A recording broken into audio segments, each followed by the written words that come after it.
ვიწყებთ შემდეგი ამოცანის ამოხსნას, რომელსაც აქვს ესეთი სახე. მოცემული კვადრატული მატრიცის ნორმის დასათვლელად შეადგინეთ ტესტური ამოცანა და შეამოწმეთ პროგრამის მუშაობის სისწორე.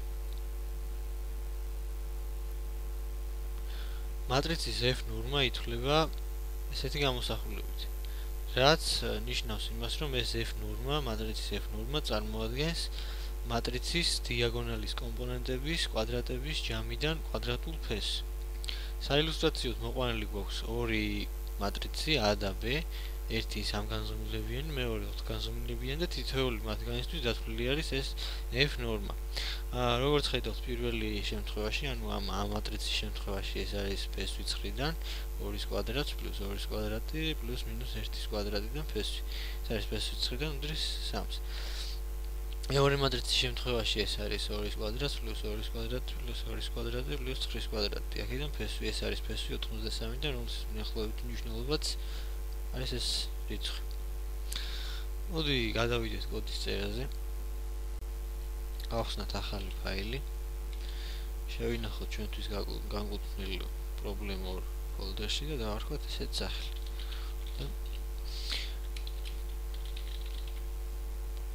problem or მე მინდა გამოვიყენო წინა ამოცანა და გავარჩიოთ ზოგიერთი ფრაგმენტი ამ წინა ამოცანის კოდიდან. ჩვენ გვქონდა მოცემული სამგანზომილებიანი მატრიცი.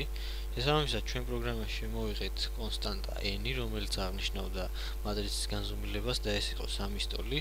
შემდეგ ამ n-ის მეშვეობით წავიკითხეთ ეს მონაცემები ფაილიდან, ჩავწერეთ მასივში, ვექტორში და ჩავატარეთ გარკვეული გამოთვლები.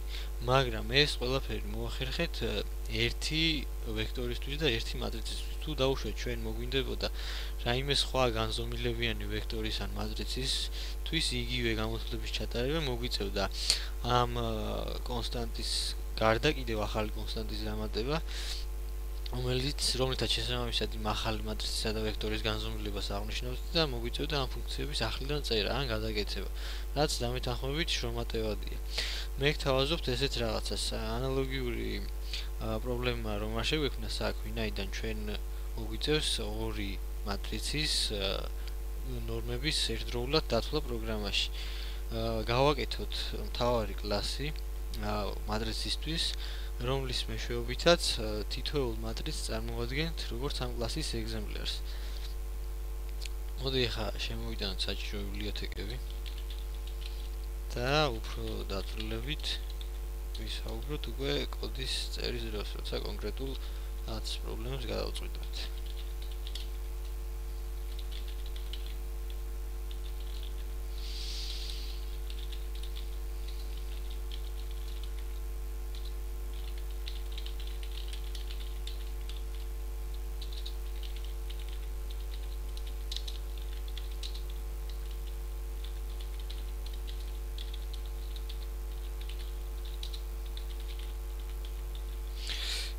როგორც ყოველთვის ახლა შევამოწმოთ ეს მუშაობს თუ არა ჩვენი პროგრამა.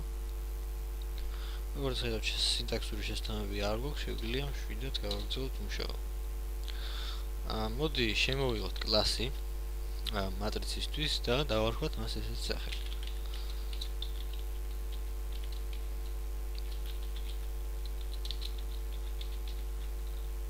კვადრატული მატრიცი. ახლა გავაკეთოთ ესეთი რაღაც. ეს ორივე მატრიცი A-ც და B-ც ჩავწეროთ ცალ-ცალკე საცითაოდ ფაილებში.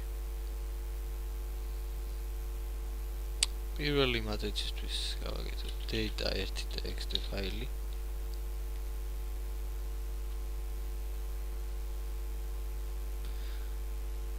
და მოდი ჯერ ჩავწეროთ მატრიცის განზომილება, ეს არის 3 სტოლი და შემდეგ უკვე შევიყვანოთ ამ მატრიცის კომპონენტები.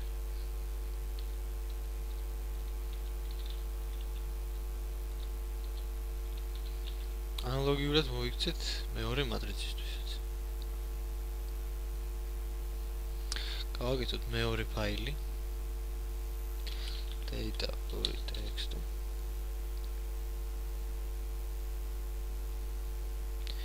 და შევიტანოთ მეორე მატრიცი. ჩავწეროთ განზომილება, როგორც ხედავთ ეს ოთხ განზომილებიანი და გადავიტანოთ კომპონენტები.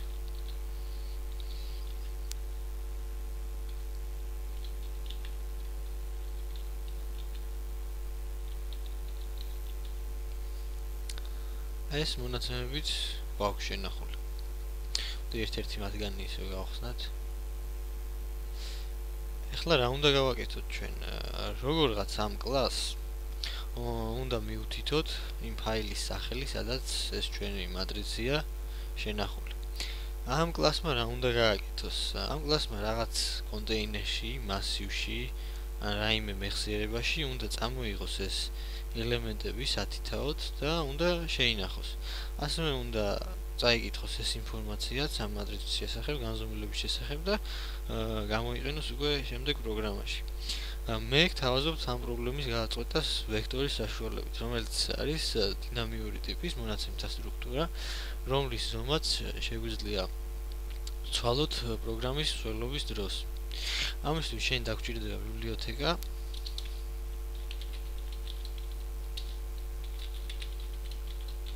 ვექტორი.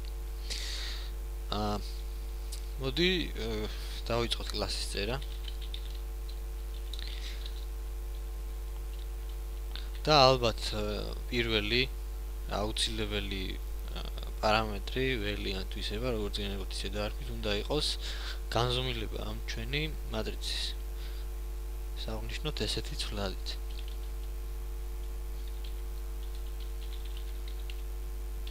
აქვე შევნიშნოთ, რომ ეს უნდა იყოს private ველი, შესაბამისად გარედან ამ ველზე წვდომა არ გვექნება, მნიშვნელობას ვერ შევცვლით, ვერც წავშლით და შესაბამისად დაზღვეულები ვიქნებით გაურკვევლობის თავიდან.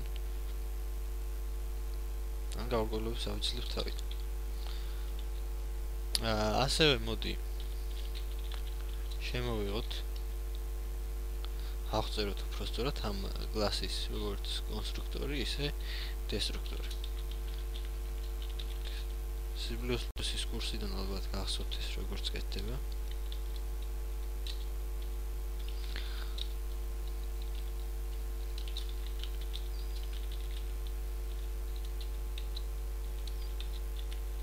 როგორც ხედავთ, ეს არის ჩვენი კონსტრუქტორი, ეს დესტრუქტორი. რომელსაც რა თქმა უნდა ცარიელია. აქვე მინდა აღვნიშნო, რომ მე ფუნქციის ტანებს დავწერ კლასის შიგნით.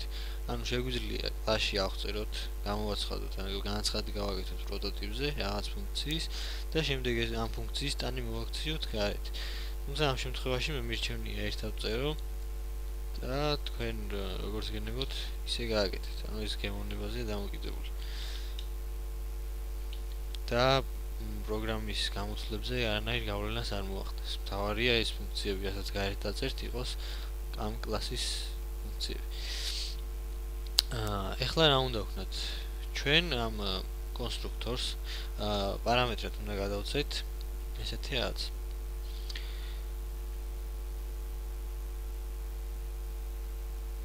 ფაილის სახელი. და ამ პარამეტრს დავარქვათ ესეთი სახელი. აქვე შეგახსენებთ იმას, რომელსაც არ გახსოვთ, რას ნიშნავს ეს კონსტრუქტორი და დესტრუქტორი. კონსტრუქტორი არის ფუნქცია, რომლის გამოძახებაც ხდება მაშინ, როდესაც იქმნება კლასის ობიექტი. დესტრუქტორი არის ფუნქცია, რომლის გამოძახებაც ხდება მხოლოდ მაშინ, როდესაც ხდება ამ კლასის ობიექტის განადგურება მეხსიერებიდან.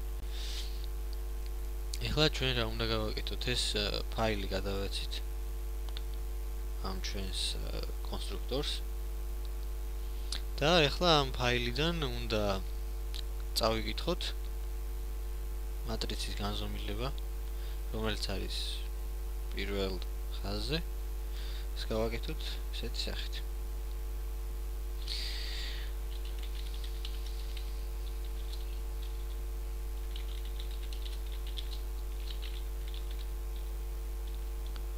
თან დავაკომენტაროთ, რომ ყველაფერი ნათელი და გასაგები იყოს. ის ფაილის გახსნა წასაკითხად.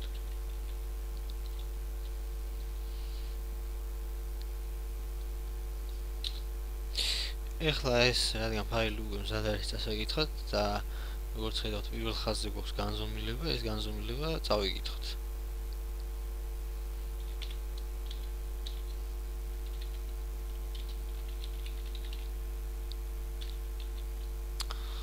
მოდი ეხლა ესეც დავკომენტაროთ.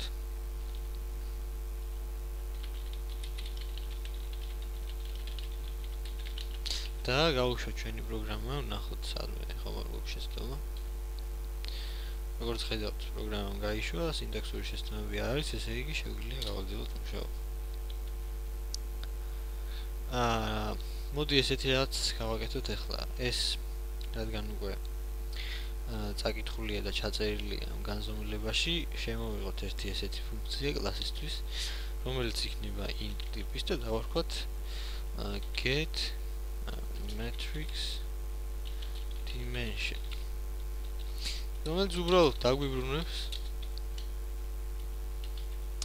აი ამ განზომილებას, რომელიც წავიკითხეთ ფაილიდან. Return hv dimension.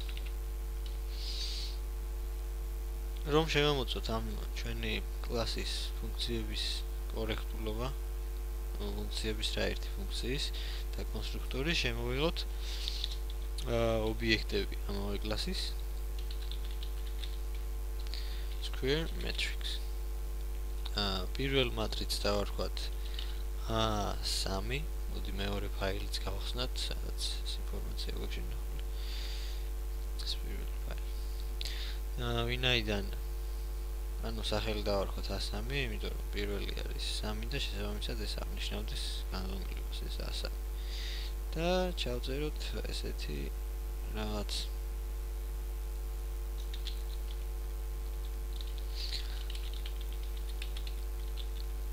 ანუ ამით რა მოხდება ახლა? მოდი ეს განვიხილოთ ცოტა უფრო დეტალურად.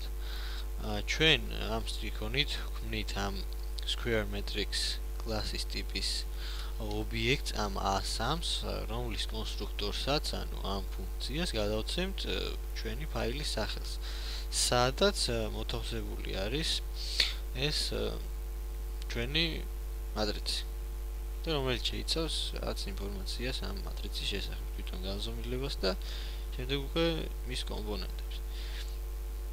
აქვე შევქმნათ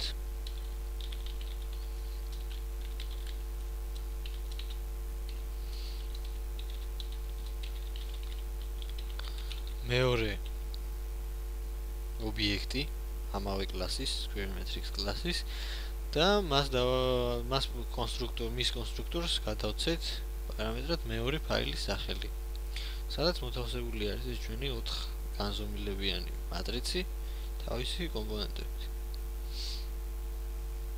გავუშვათ მოდი პროგრამა, შევამოწმოთ სწორია თუ არა კოდი.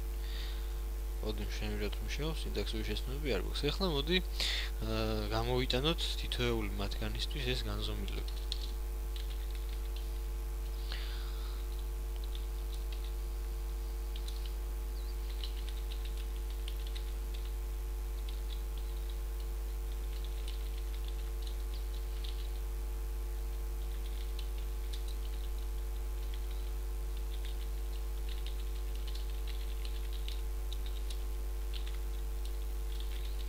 ანუ ამ პირველი ხაზით ალბათ ხვდებით, რომ გამოსატან ეკრანზე დაიბეჭდება სტრიქონი matrix info, ხოლო მეორე სტრიქონზე დავბეჭდავთ ამ A3 მატრიცის განზომილებას.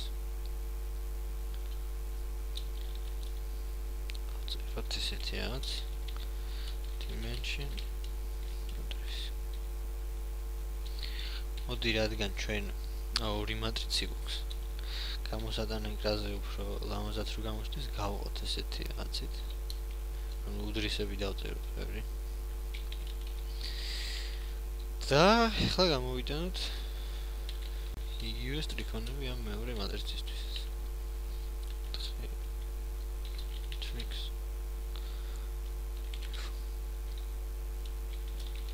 end line და cout address 4 get matrix. and line. Udi გავუშვათ და შევამოწმოთ ეს პროგრამა მუშაობს თუ არა. გაცრავად.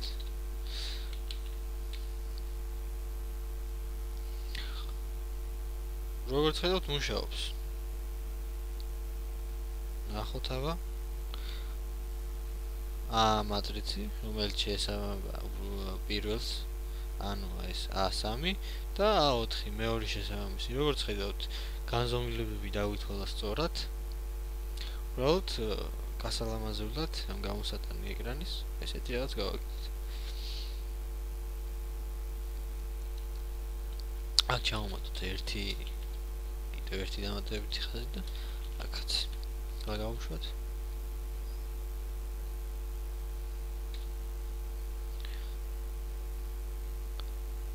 ასე უკეთესია. ანუ A3 მატრიცის ამ პირველი მატრიცის ინფორმაცია და A4 მატრიცის ინფორმაცია ჯერ მხოლოდ ვიცით ამ ორი მატრიცის განზომილება, რომლებიც სწორად დათვალა. განზომილებებს გვითვლის. ჩვენ ახლა ამ მეთოდით, ანუ ამ კლასის შემოღებით რისი შესაძლებლობა გვეძლევა ამ მის მაგალითზე ჩანს აქ ჩვენ შეგვიძლია შემოვიღოთ კიდევ ერთი რაიმე ეგზემპლარი ამ კლასის square matrix-ის, რომელიც იქნება კიდევ სხვა მატრიცი, შეგვიძლია კიდევ შემოვიღოთ და ესე დიდი რაოდენობით. ანუ ჩვენ რაოდენობაში შეზღუდული არ გვაქვს. ჩვენ ერთხელ წერთ რაღაც მეთოდებს, რაღაც ფუნქციებს, კლასის ფუნქციებს და შემდეგ ეს ფუნქციები იმუშავებენ სხვადასხვა მატრიცებისთვის. ანუ ყველა მატრიცისთვის ცალ-ცალკე ფუნქციის დაწერა აღარ მოგვიწევს, როგორც მოგვიწევდა აი ამ ჩვენ წინა ამოცანაში. ამას გარდა ეს რა უპირატესობებსაც გვაძლევს ამ კლასის გამოყენება. შემდეგ უფრო უკეთ დავინახოთ. ვინაიდან ეს განზომილება უკვე წავიკითხეთ, როგორც ხედავთ, კორექტულად მუშაობს და გებულობს. მოდი ახლა გავაკეთოთ ესეთი რაღაც. ანუ ჩვენ უნდა მოვახერხოთ და ეს ინფორმაცია ამ ფაილებში განთავსებული ეს მატრიცის კომპონენტები წავიკითხოთ ნაწილ-ნაწილ სათითაოდ. და შევინახოთ რაიმე, ან განვთავსოთ ეს ინფორმაცია მეხსიერებაში, რომ მათ გქონდეს ცნობა და ჩავატაროთ შემდეგ გამოცდილები. ჩემი აზრით იქნება უკეთესი თუ ვექტორს გამოვიყენებთ, როგორც წევან აღვნიშნეთ და ამ ვექტორში შევინახავთ ამ მასივების ელემენტებს. ვინაიდან ჩვენ ვიცით ამ განზომილება მატრიცის უკვე აი ეს ამ სტრიგონის საშუალებით, როდესაც ვკითხულობ ფაილიდან, ჩვენ შეგვიძლია დავწეროთ ესეთი რაღაც. ჯერ შემოვიღოთ როგორც კლასის ერთ-ერთი პარამეტრი ან თვისება.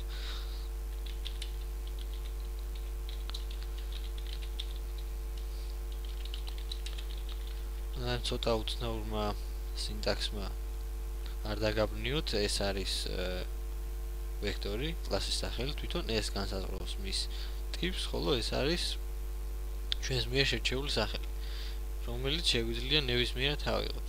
ან და შეგვიძლია აქ data ვექტორის ნაცვლად დავარქვათ 1 2 3, ან g1 2 3, ან უბრალოდ ეს 1 2 3 არ იმუშავებს. თუ რამე წინ არ ექნა. ან gio, ან ნებისმიერი რამე, რაც თქვენ გერნებთ. ეს ძველი სახელი დავუბრუნოთ. ანუ როგორც ცვლადის გამოცხადებისას ტიპს უწერთ ვექტორს, არა დაუშვათ თავში, როგორც ჩვეულებრივი ცვლადების შემთხვევაში, არამედ აი ესეთი მეტობა ნაკლებობის ჭრილებს შორის. მეტობა ნაკლებობას შორის. და შესაბამისად, ვინაიდან ეს ინფორმაცია, ჩვენი მატრიცების შესახებ ინფორმაცია, ეს კომპონენტები არიან double ტიპის, ამიტომ ვექტორის ტიპიც უნდა იყოს double. მიუხედავად იმისა, რომ აქ მოცემული გვაქვს integer ტიპის კომპონენტები, ეს უნდა გავაკეთოთ double-ისთვის. ვინაიდან აქ შეიძლება იყოს არა 9, არამედ 9.93 და ასე შემდეგ. აქ შეიძლება იყოს 7.2 და ამ შემთხვევაში უნდა იმუშაოს ამ ჩვენმა პროგრამამ. ამიტომ არის ეს double ტიპის. ეხლა გავაკეთოთ ესეთი რაღაც, ვინაიდან ჩვენ უკვე ვიცით ამ განზომილება ამ ჩვენი მატრიცის, ეხლა ამ ჩვენ ვექტორს უნდა შევუცვალოთ ზომა. საწყის ეტაპზე ეს ვექტორი არის ნულოვანი ზომის, ანუ მისი ზომა არის 0-ის ტოლი და შემდეგ უნდა მოხდეს მისი ზომის ახლიდან განსაზღვრა, რომელიც კეთდება ესეთი გამოსახულების საშუალებით, ესეთ ფუნქციით. Data vector წერტილი size. ანუ ამ vector class აქვს ესეთი ფუნქცია, მეთოდი resize, რომლითაც ახლიდან, ანუ განსაზღვროს ამ ახალი ამ თვითონ ამ ვექტორის ზომას. ანუ ჩვენ შეგვიძლია აქ მივანიჭოთ ჯერ 2, გავუწეროთ 2 და იქნება 2 ელემენტიანი ვექტორი და შემდეგ უკვე შეგვიძლია ჩავწეროთ, აუშვათ 10 ან 12 და ეს იმუშავებს ჩვეულებრივად. ანუ ზომა შეუძლის. დი შევამოწმოთ ეს კოდი ისე მუშაობს თუ არა. ხედავთ მუშაობს, სინტაქსური შეცდომებიც არ გვაქვს. გავაგრძელოთ მუშაობა. ეხლა რა იქნება ამ ჩვენი მატრიცის ზომა, რომლის წაკითხვასაც ვაპირებთ და შენახვას ამ მეხსიერებაში. ზომა იქნება ამ განზომილების კვადრატი. ვინაიდან პირობიდან ვიცით, რომ მატრიცი აუცილებლად უნდა იყოს კვადრატული. თუ განზომილება არის 4, ესე იგი მისი კომპონენტების რაოდენობა იქნება ამ 4-ის კვადრატი, ანუ ამ განზომილების კვადრატი. ამიტომ დავწეროთ ესეთი რაღაც. HV dimension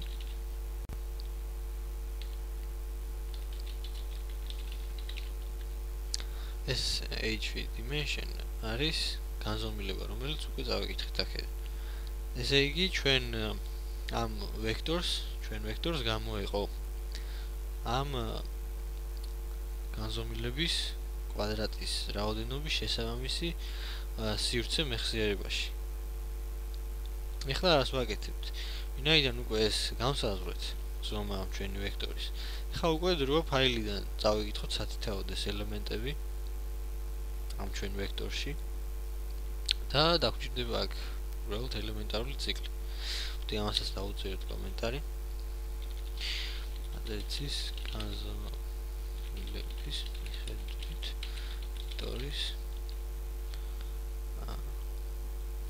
ზომის განსაზღვრა. დავიწყოთ ციკლი.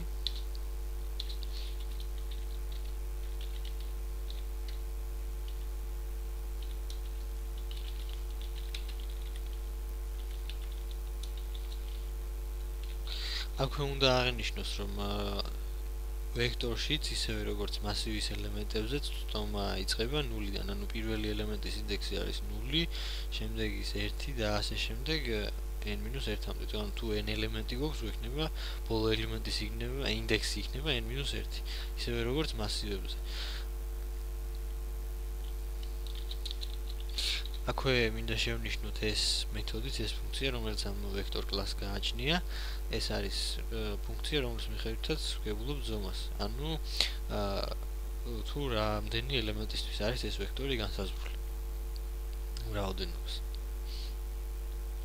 და აქ გავაკეთეთ ესეთი რაღაც. in და vector in. მოდი ესეც დავაკომენტაროთ. ვექტორის შევსება მატრიცის ელემენტებით.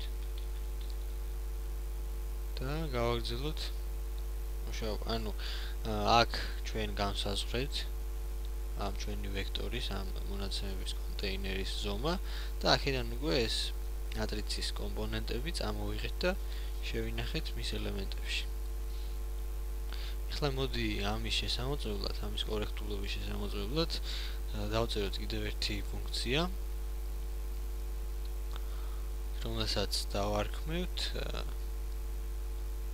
show data vector, რომელიც იქნება void ტიპის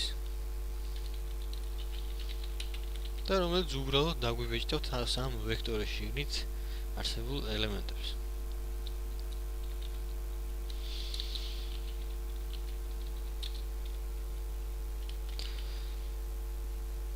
მოდი ეს ფუნქციას დავაკომენტაროთ.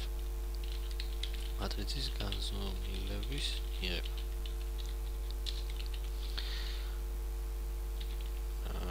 ასე იგი, მატრიცის კომპონენტების ვექტორის აქ იგულისხმება სივრცის ვექტორი, არა ჩვეულებრივი ვექტორი, რაც წინა ამოცანაში გავაკეთეთ, ანუ არა მათემატიკური ვექტორი კლასი. მატრიცის კომპონენტების ვექტორის დაბეჭდვა. აქაც გავაკეთოთ ციკლი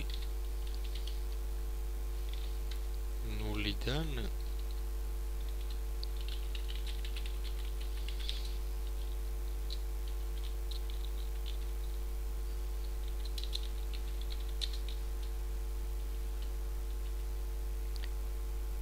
ამ ზომამდე 0-დან.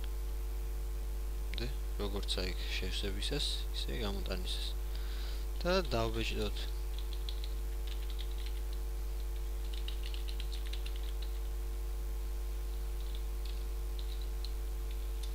ეს ერთმანეთისგან გამოვყოთ ელემენტები და გამოვიძახოთ ახლა ეს ფუნქცია ჩვენს A-ში.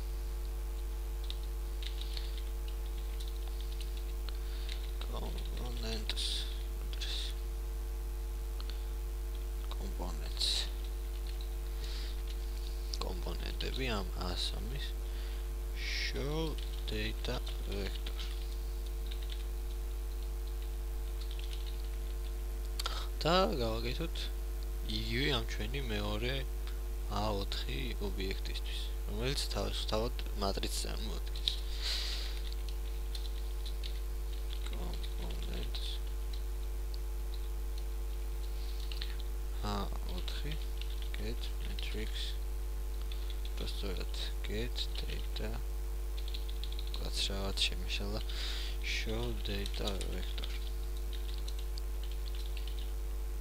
და გავუშვათ ეს ჩვენი პროგრამა და ნახოთ მუშაობს თუ არა. კოი რაღაც შეცდომა ჰქონია. რა გვაქვს ახლა შეცდომა show data vector.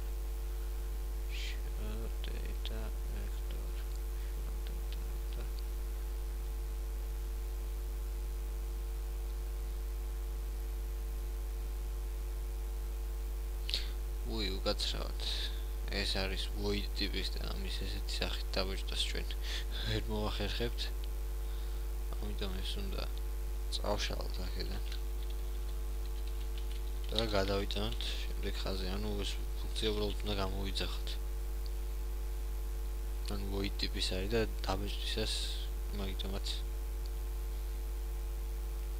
მოხდა შეცდომა. არა უშავს, ნახოთ. იმცინი დავიწყდა. ერთხელ როგორც იქნა, გავუშვით. აბა შევამოწმოთ სწორია თუ არა, ანუ კორექტულად გადმოვიტანა თუ არა. ანუ A4 მატრიცის შესახებ ინფორმაცია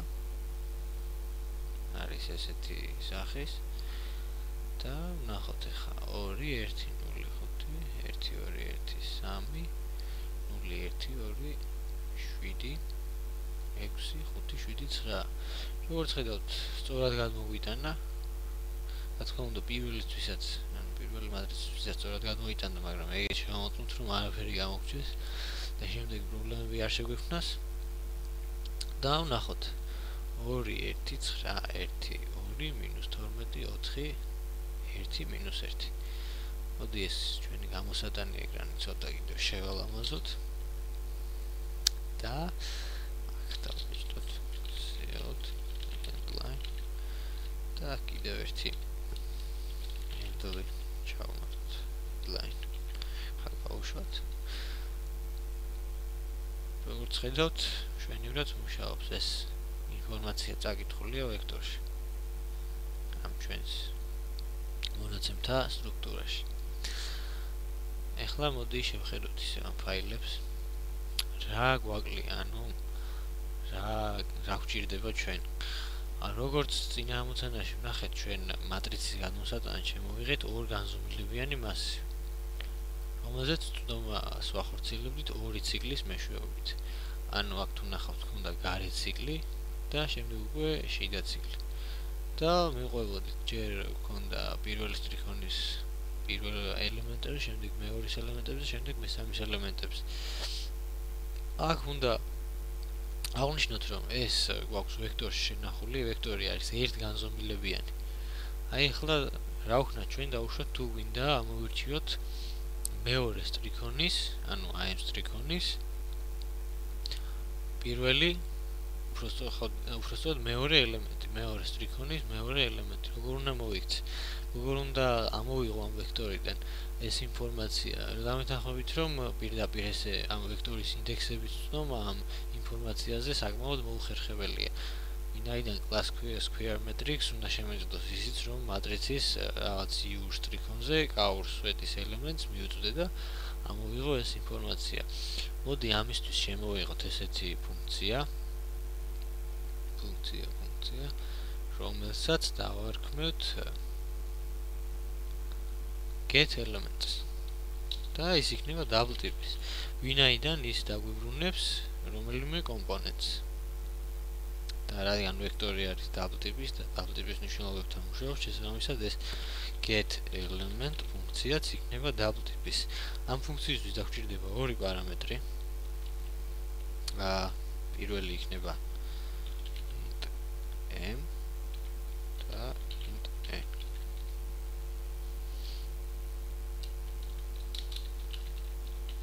ანუ ეს რას აღნიშნავს? m-ი აღნიშნავს ჩვენ შემთხვევაში სტრიქონებს, ანუ სტრიქონის ინდექსს მატრიცისთვის და n-ი აღნიშნავს სვეტის ინდექსს. ეხლა ამან როგორ უნდა დაგვიბრუნოს ჩვენ მნიშვნელობა? ეს ძალიან მარტივი ფუნქცია, უბრალოდ გვიწევს ესეთი გამოსახულების დაწერა. დავაბრუნოთ პირდაპირ მნიშვნელობა data vector. და რა მნიშვნელობა უნდა დაგვიბრუნოს ახლა? როგორ განსაზღვრე ამ გადაცემული დავუშვათ 2-3-ით, სადაც აქ ჩაუწერ ფუნქციას 2-3, რომ ამოვირჩიოს ეს ელემენტი, როგორ გავიგო ეს ამ ვექტორის რომელ ინდექსს შეესაბამება. ეს იქნება შემდეგი გამოსახულება. ანუ ესეთი მარტივი რაღაც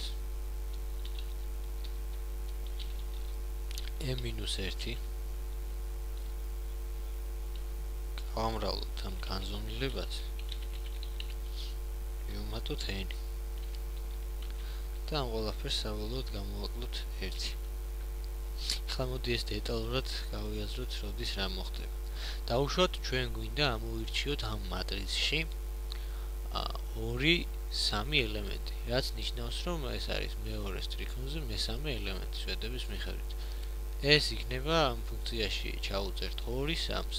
როდესაც ამ ფუნქციაში აქ მოვა 2, 2-ს გამოვაკლდება 1, გახდება 1 სტოლი. შემდეგ ეს გამრავლდება ამ განზომილებაზე, ანუ ამ 4-ზე და დაემატება n. ანუ ეს, რაც გადავეცით მესამე. და შესაბამისად მივიღებთ 1, 2, 3, 4, 5, 6, 7. იქნება მივიღებთ მნიშვნელობას, რომელიც არის 7 სტოლი ამ კონკრეტული შემთხვევისთვის 2-3-ისთვის. მაგრამ ჩვენ ვიცით, რომ ვექტორის გადანომრა იწყება 0-დან. ამიტომ მას გამოვაკლებთ 1 და უბრალოდ დავაბრუნებთ ამ მნიშვნელობას.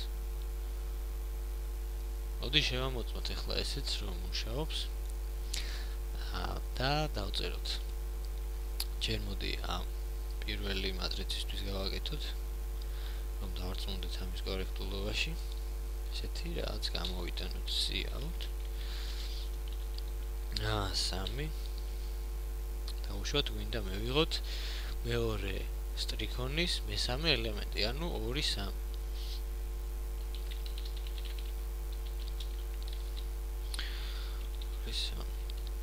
end line.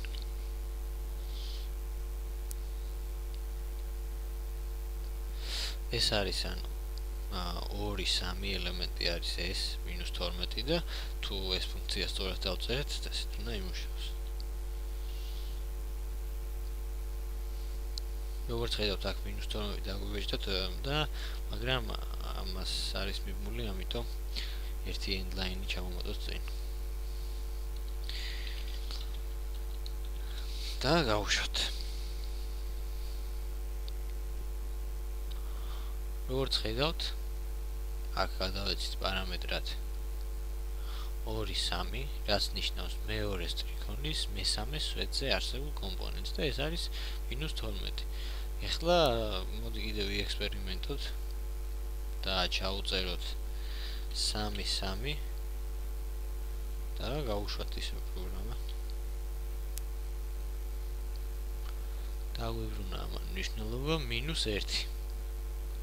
ეხლა მოდი ავირჩიოთ კიდევ ერთი ელემენტი, დავუშვათ 3 2 ან 3 1 და უნდა დავიბრუნოს 4 ამ შემთხვევაში.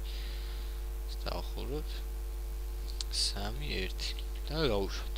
ისევ ახლიდან ეს ჩვენი პროგრამა. ამ შემთხვევაშიც მუშაობს. ეს ასევე მოდი შევამოწმოთ ამ მეორე მატრიცისთვისაც ეს ყველაფერი. ამდენიმე პატარა ექსპერიმენტი ჩავატაროთ. ეს ხაზი დავაკომენტაროთ, აღარ გვჭირდება. cout end და გამოვიტანოთ ჩვენ ამ მეორეს, ანუ პირველი სტრიქონის მესამე ელემენტი. ანუ უნდა გადავწეთ პარამეტრად ამ ჩვენ ფუნქციას 1 3. თუ წერთ a4 get element 1 3. პირველზე სტრიქონის ნომერი, მეორეზე სვეტის ნომერი. და end line. აბა შევამოწმოთ. დავიბრუნა 0. ნახოთ? რა თქმა უნდა, ეს 0. ეხლა შევამოწმოთ კიდევ ერთი ელემენტისთვის, დავუშვათ 3 3, უნდა დავიბრუნოს 2. ჯერ ეს პროგრამა დავხუროთ. გავუშვათ ისევ. და ვნახოთ 3 3 სად არის? მესამე სტრიქონი, მესამე სვეტი არის 2 სტოლი. ახლა ვნახოთ კიდევ ერთი ელემენტისთვის და მე მგონი საკმარისიც იქნება მეორე სტრიქონის მე-4 ელემენტი, ანუ 2 4.